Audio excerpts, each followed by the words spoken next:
Story time. I work at a hospital, and parts of it are real old. Normally, a nurse will get 4 to 6 patients overnight, or if they work on the intensive care unit, they'll get 1 to 2.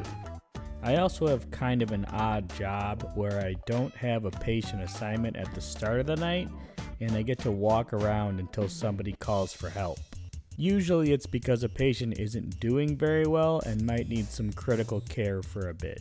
So I'll help stabilize them, or we'll move them to the intensive care unit. Other times I have a little pager that anybody in the hospital can page with requests. Things like moving a patient to a different unit, or helping with a random task like putting a tube in somebody's nose.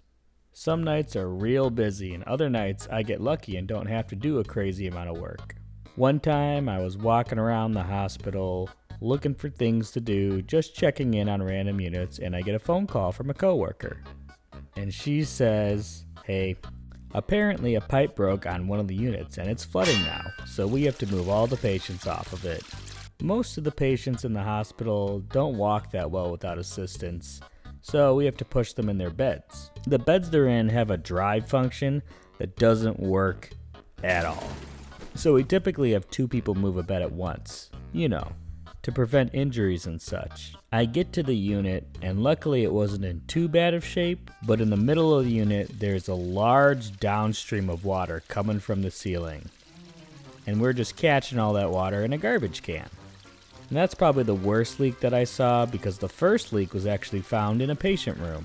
One of the patients called someone into their room and said, "Hey, that wall is leaking." So somebody went to investigate the floor above, and supposedly there was ankle-height water everywhere.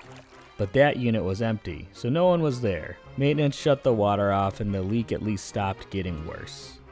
But we still had to pack up all the patients on the unit below and move them to other units in the hospital. And this was in the middle of the night, so a few of the patients were sleeping, and we had to wake them up and say, "Hey, this place is wet, we gotta move."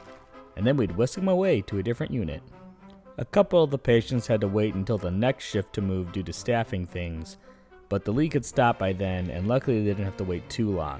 But we did shut down the unit after that for about a week. So yeah, that's the time one of the hospital units flooded. Bye!